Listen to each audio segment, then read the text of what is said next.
오늘 우리에게 주신 말씀은 열왕기상 9장 1절에서 9절 말씀입니다.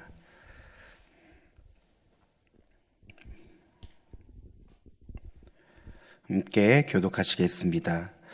솔로몬이 여호와의 성전과 왕궁 건축하기를 마치며 자기가 이루기를 원하던 모든 것을 마친 때에 여호와께서 전에 기브온에서 나타나심 같이 다시 솔로몬에게 나타나사 여호와께서 그에게 이르시되 내 기도와 내가 내 앞에서 간구한 바를 내가 들었은즉 나는 내가 건축한 이 성전을 거룩하게 구별하여 내 이름을 영원히 그곳에 두며 내 눈길과 내 마음이 항상 거기에 있으리니 내가 만일 내 아버지 다윗이 행함같이 마음을 온전히 하고 바르게 하여 내 앞에서 행하며 내가 내게 명령한 대로 온갖 일에 순종하여 내 법도와 율례를 지키면 내가 내 아버지 다윗에게 말하기를 이스라엘의 왕위에 오를 사람이 내게서 끊어지지 아니하리라 한 대로 내 이스라엘의 왕위를 영원히 견고하게 하려니와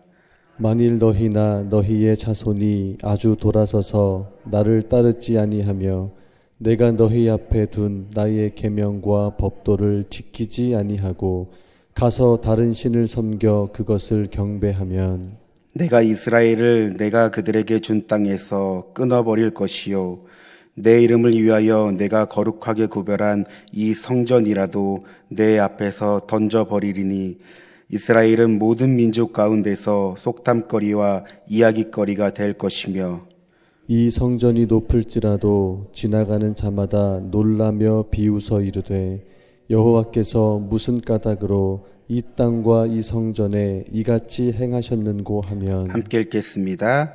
대답하기를 그들이 그들의 조상들을 애굽 땅에서 인도하여 내신 그들의 하나님 여호와를 버리고 다른 신을 따라가서 그를 경배하여 섬김으로 여호와께서 이 모든 재앙을 그들에게 내리심이라 하리라 하셨더라.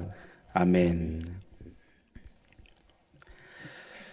오늘 우리가 읽은 본문은 1절에서 9절 말씀이지만 오늘은 1절, 2절 중심으로 말씀을 나누도록 하겠습니다. 오늘 본문은 솔로몬에게 다시 찾아오신 하나님의 이야기를 기록하고 있습니다. 그 당시 솔로몬은 최정상의 자리와 함께 최고의 업적인 성전과 왕궁을 건축하였습니다. 그 후 솔로몬은 성전 봉헌식을 하였는데요. 오늘 본문에 앞서 솔로몬은 하나님께 기도를 드린 적이 있습니다. 바로 8장 22절 이하의 말씀이 그 내용에 해당되는데요. 이 기도의 응답이 바로 오늘 우리가 읽은 본문이라고 말할 수 있습니다. 1절 말씀의 후반절을 보면요. 모든 것을 마친 때에 그러니까 솔로몬이 그토록 원했던 성전과 왕궁 등을 건축했다는 겁니다. 이 일들은 이스라엘 역사상 전무후무한 대가업이라고 할 수 있는 중요한 일입니다. 그리고 이때 왕으로 즉위한 지 약 23년째인데요. 성전을 지은 후 약 13년이라는 그 시간이 흘렀던 때입니다. 즉 나라가 안정을 취하고 나라의 수건 사업이었던 성전과 궁전을 비롯한 주요 건축 사업이 성공적으로 마친 때였다라는 겁니다. 또한 나라가 안정되니 밖으로는 외교와 무역이 활발히 이루어진 때였습니다. 따라서 우리가 성경의 배경을 생각해 보면 이 나라는요, 나날이 발전을 하고 있는 때이지만 여러분 왕으로서 한 나라를 다스리는 솔로몬에게는 어쩌면 교만과 사치, 이방 문화의 유혹을 가장 많이 받을 시기였다라고 우리는 생각할 수 있습니다. 한편 성경은 솔로몬이 이루기를 원하던 모든 것을 마친 때라고 2절 말씀이죠. 하나님께서 다시 나타났다고 기록하고 있습니다. 여러분 하필 왜 하나님께서 솔로몬이 모든 것을 마친 때에 하나님께서 솔로몬에게 다시 나타나셨을까요? 우리는 성경을 통해 하나님이 솔로몬에게 2번 나타나셨다는 사실을 압니다. 첫 번째는요, 먼저 열왕기상 3장의 말씀으로 솔로몬이 왕이 되던 때입니다. 여러분, 이때 솔로몬은 무엇보다 아버지 다윗을 이어 이스라엘 나라를 잘 다스리기 위해 하나님께 지혜를 구했습니다. 또한 왕위를 물려받은 지 얼마 되지 않은 때입니다. 그래서 자신을 작은 아이라 말하면서 이 자신의 겸손함을 드러난 때였습니다. 그리고 두 번째 하나님께서 나타나신 때는 바로 오늘 본문입니다. 시간이 흘러 성전과 왕궁을 건축하고 솔로몬이 왕으로서 최고의 업적을 이룬 때에 하나님은 솔로몬에게 나타나신 것입니다. 여러분, 우리가 상황을 생각해 보면 두 상황 속에 하나님은 같습니다. 동일하신 하나님이 솔로몬에게 찾아오셨습니다. 그런데 변한 것이 있습니다. 바로 솔로몬의 상황이죠. 첫 번째 상황은 이스라엘 나라를 다스려야 한다는 막중한 책임으로 나라를 부강하게 세워나갔던 초기 때였다면, 두 번째 상황은 성공과 성취, 최정상에 있는 솔로몬의 상황이라는 것입니다. 그렇다면 왜 하나님은 이때 솔로몬을 찾아왔을까요? 사실 우리는 3절부터 9절까지에 해당되는 본문의 말씀을 통해 그 이유를 찾아볼 수 있습니다. 본문의 내용을 보면 하나님께서 솔로몬에게 말씀하신 그 내용은요, 긍정적인 약속보다는 사실 부정적인 일종의 경고를 말씀하셨습니다. 자, 그렇다면 왜 하나님께서는 솔로몬에게 일종의 경고를 하셨을까요? 여러분, 사람은요, 환경과 상황, 조건만 되면 언제든지 변할 수 있는 게 사람의 마음입니다. 그러니까 하나님은 성공 가도를 달리고 있는 솔로몬의 신앙 상태를 재점검하는 목적으로 솔로몬에게 찾아오셨다는 겁니다. 바로 하나님의 백성으로서 나라를 다스리는 한 사람으로서 어떤 삶을 살아야 하는지 하나님은 말씀하신 것입니다. 태초에 하나님은 인간에게 말씀하셨습니다. 인간에게 복을 주시며 생육하라, 번성하라, 땅에 충만하라, 정복하라, 다스리라 라며 이 세상 만물을 누리게 하셨습니다. 그러나 딱 한 가지, 인간의 조상 아담과 하와에게 선악을 알게 하는 나무를 따먹지 말라고 했습니다. 하지만 아담과 하와는 사단의 유혹을 받게 되었지요. 창세기 3장 5절에는 이렇게 기록되어 있습니다. 너희가 그것을 먹는 날에는 너희 눈이 밝아져 하나님과 같이 되어 선악을 알 줄 하나님이 아심이라. 눈이 밝아진다. 하나님 같이 된다. 여러분, 하나님이 지으신 피조물에게 상황과 조건이 붙어졌습니다. 이에 그들은 어떤 선택을 하였습니까? 하나님의 말씀에 불순종하여 선악과를 따먹게 되었습니다. 여러분, 그러니까 다시 한번 우리가 이 사실을 통해 무엇을 알 수 있을까요? 사람은 환경과 상황, 조건만 되면 언제든지 변할 수 있다는 것입니다. 그러기에 연약한 존재라는 것입니다. 또한 우리는 신명기 말씀을 통해서도 그 사실을 확인할 수 있습니다. 하나님은 애굽에서 430년이라는 긴 노예 생활을 한 이스라엘 백성들을 구원하셨죠. 이들은 하나님의 은혜로 출애굽하여 광야를 지나 가나안 땅으로 가게 됩니다. 그런데 광야를 지날 때 하나님은 그들 가운데 말씀을 두시며 그들에게 당부하셨습니다. 바로 신명기 8장 11절 이하의 말씀인데요. 내가 오늘 내게 명하는 여호와의 명령과 법도와 규례를 지키지 아니하고 내 하나님 여호와를 잊어버리지 않도록 삼갈지어다. 내가 먹어서 배부르고 아름다운 집을 짓고 거주하게 되며 또 내 소와 양이 변성하여 내 은금이 근식되며 내 소유가 다 풍부하게 될 때에 내 마음이 교만하여 내 하나님 여호와를 잊어버릴까 염려하노라. 여러분, 이스라엘 백성들이 머물렀던 광야는 매일 매순간 삶과 죽음이 교차하는 곳입니다. 무슨 말입니까? 항상 하나님의 은혜로 살아가야 하는 곳입니다. 한눈 팔 시간이 없습니다. 여유 부릴 시간이 없다는 겁니다. 하나님을 꼭 붙들어야 합니다. 하나님의 절대적인 보호가 필요한 곳이기 때문이죠. 그런데 가나안 땅은 다릅니다. 그것은 젖과 꿀이 흐르는 땅입니다. 자원이 풍성하고 무엇보다 문명의 발생지라고 하는 메소포타미아 지역으로 비옥하고 기름진 땅입니다. 즉 이스라엘 백성들의 하나님은 동일합니다. 그러나 이스라엘 백성들의 삶의 터전이 변했습니다. 바로 환경과 상황, 조건이 변한 것입니다. 여러분, 이에 이스라엘 백성들은 하나님의 백성으로서 그곳에서 어떤 삶을 살았습니까? 우리는 무엇보다 그들의 결말을 잘 알고 있죠. 오늘 본문으로 돌아와 여러분 솔로몬을 다시 봅시다.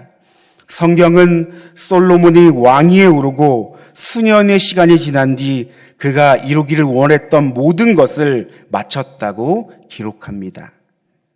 이는 그가 처음 왕위에 올랐을 때의 나라의 환경과 조건이 변했음을 말하고 있는 것입니다.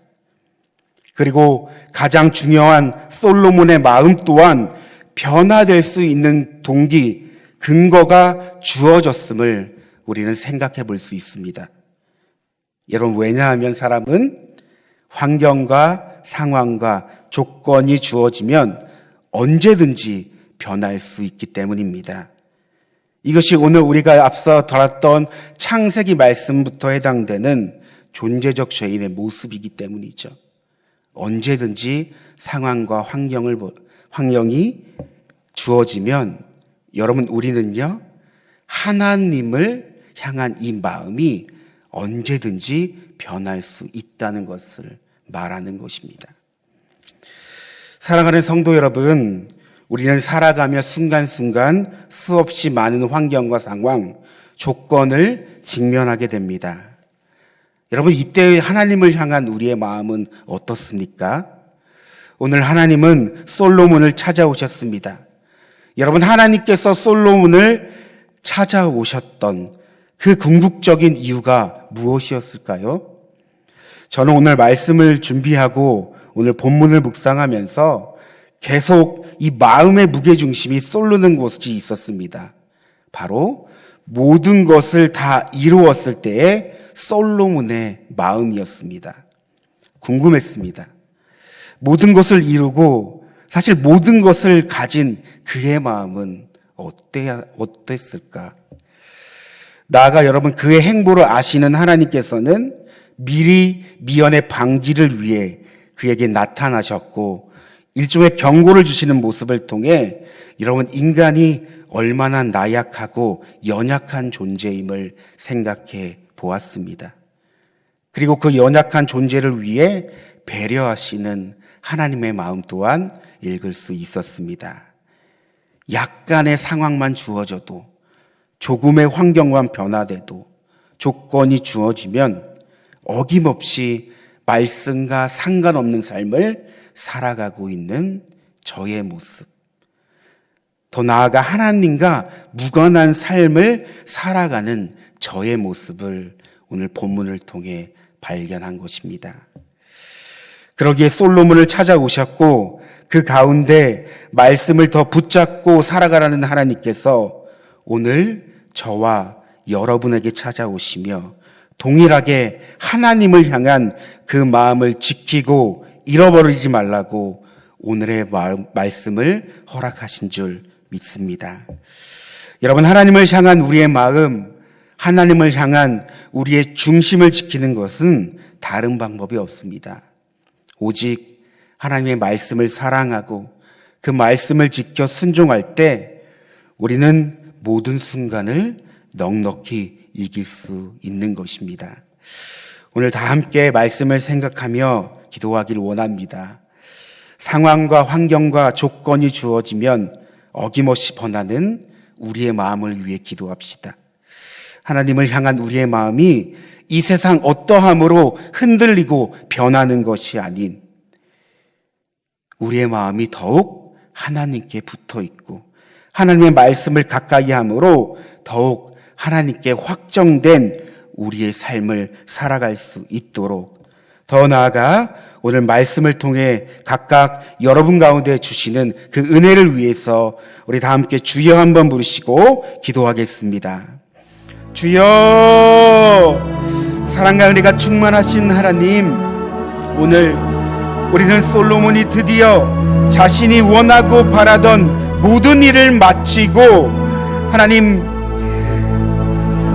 그 중심에 또 하나님께서 나타나신 그 하나님 그 상황을 우리는 보게 되었습니다.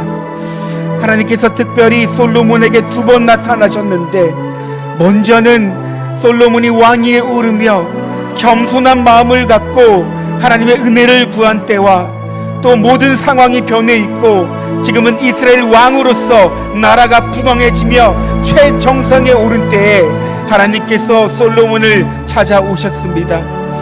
하나님, 동일하신 하나님이 찾아오셨습니다.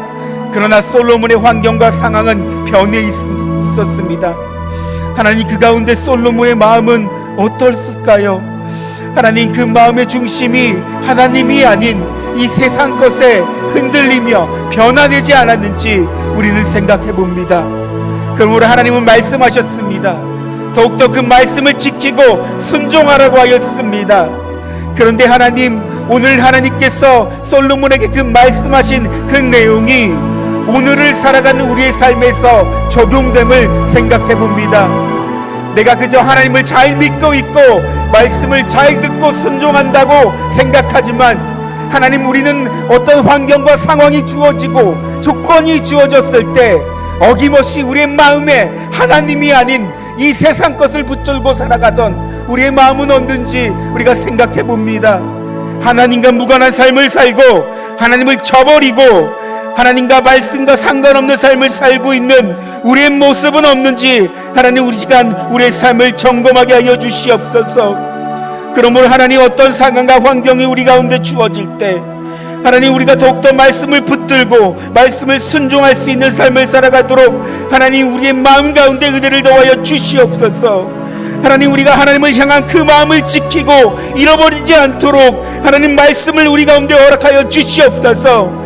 하나님, 우리는 매 순간 우리에게 필요한 삶의 말씀이 있습니다. 각각 우리의 삶을 통해서 그 말씀을 흘러보내게 하여 주시며 그 말씀을 생각나게 하여 주시며 그 말씀을 붙잡을 수 있도록 하나님 은혜를 더하여 주시옵소서.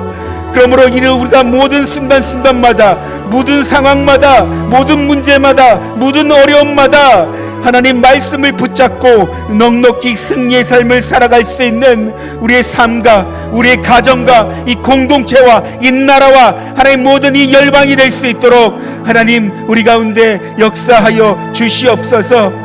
그러므로 하나님, 오늘 새벽, 오늘 하루를 하나님께서 허락하셨는데 오늘 살아갈 말씀이 필요합니다.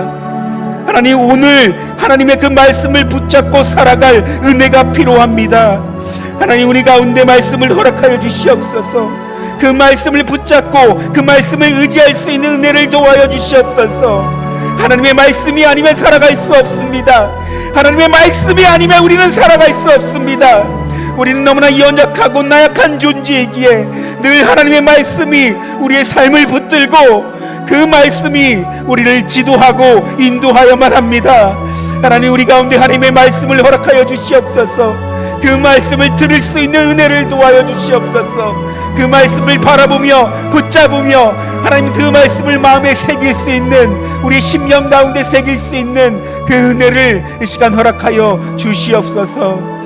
하나님, 우리는 인생에 살아가면서 두 갈래 길을 하나님 살아갑니다. 하나님의 말씀을 따를 것인가, 하나님의 말씀을 따르지 않는 삶을 살 것인가, 하나님을 더불어 하나님과 동행한 삶을 살아갈 것인가. 하나님과 무관한 삶을 살아갈 것인가? 늘 우리는 두 갈림길에서 선택하고 결단해야 합니다. 하나님, 오늘 말씀을 보면서 하나님, 더욱더 우리가 하나님을 향하여 결단하고 하나님의 말씀에 반응할 수 있는 귀한 은혜를 더하여 주시옵소서. 그러므로 그 반응이 더욱더 우리의 삶 가운데 하나님 나라를 이루며 하나님 나라를 누릴 수 있는 귀한 초석이 될 수 있도록 하나님 늘 우리의 삶 가운데 역사하여 주시옵소서.